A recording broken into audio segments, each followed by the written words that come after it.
Alors voici un exercice où on me demande de donner les diviseurs de 10. Bon, alors les diviseurs de 10, comment je fais pour faire les diviseurs de 10? Je prends ma calculatrice et je le teste toutes les valeurs qui sont plus petites que 10. Donc je vais commencer par 1. Ça marche. Le nombre est entier. Je fais ensuite 2.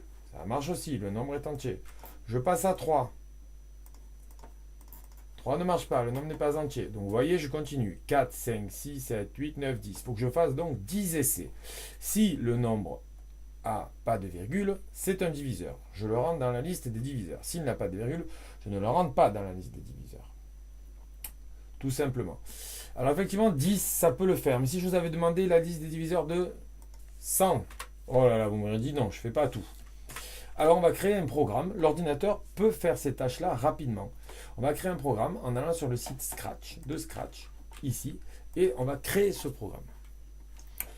Je vous ai mis ici le programme, mais nous allons le faire au fur et à mesure.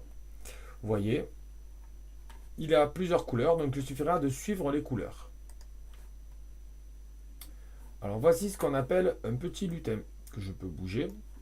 Il est ici. Donc l'événement. Quand le drapeau vert est cliqué. Ok. Je vais lui demander, pas what's your name, je vais lui demander de dire donne-moi un nombre. Et j'attends. Ce nombre, je ne le connais pas. Ce nombre est donc une variable. Il peut prendre toutes les valeurs. Je l'appelle A par défaut au hasard.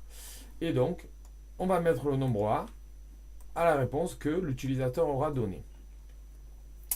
Ensuite, que fait-on? Rappelez-vous, j'ai fait donc des essais, plusieurs essais. Donc il me faut aussi créer la variable essai. Ok, on va mettre essai. On commence toujours l'essai par 1. J'ai créé ici, le premier essai c'est 1. Et donc j'ai répété une opération. J'ai divisé à chaque fois par 1, puis 2, plus 3, plus 3, plus 1, plus 1, plus 1. Donc je compte. Donc effectivement, donc je répète mon opération donc 10 fois effectivement, sauf que 10 c'est un cas particulier, je le répète A fois. Donc je rappelle, A c'est la réponse que m'aura donné l'utilisateur. Si jamais, donc si, voilà, ok.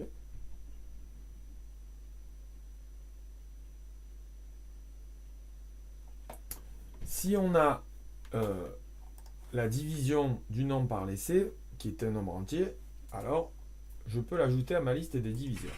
Donc ici c'est un peu compliqué, il faut utiliser cette chose-là qui est modulo. Donc si A modulo essai est égal à 0, en gros ça veut dire que leur division ne donne pas un nombre à virgule. Alors qu'est-ce que l'on fait? On ajoute l'essai dans la liste des diviseurs, mais on n'a pas de liste, donc on va la créer. Donc on crée la liste des diviseurs. Ok. Et donc si ça est bon, je mets le A dans la liste, pardon, pas le A, le essai à la liste des diviseurs. Et ensuite, qu'est-ce que je fais? Mon essai, il faut que je passe à l'essai suivant. Comme ici, rappelez-vous, on est passé du 2 au 3. On ajoute un à essai. Alors, je vais voir si mon programme marche. Donne-moi un nombre. Il m'a donné le nombre 10. Ah, voici les diviseurs. Donc, il a fait 11 essais. Et voici les diviseurs. On peut le recommencer. Donne-moi un nombre. Bon, on va donner un nombre facile. 8. Qu'est-ce qui se passe? 1, 2, 4, 8. Les diviseurs. Les réponses précédentes restent affichées. Qu'est-ce qu'on fait? Alors, on regarde.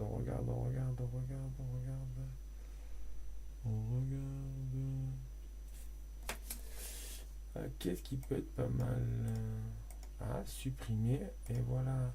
Au début de chaque action, on va demander de tout supprimer de la liste des diviseurs.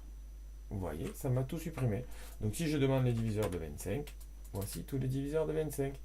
Nous avons donc créé un programme qui peut me donner les diviseurs de n'importe quel nombre.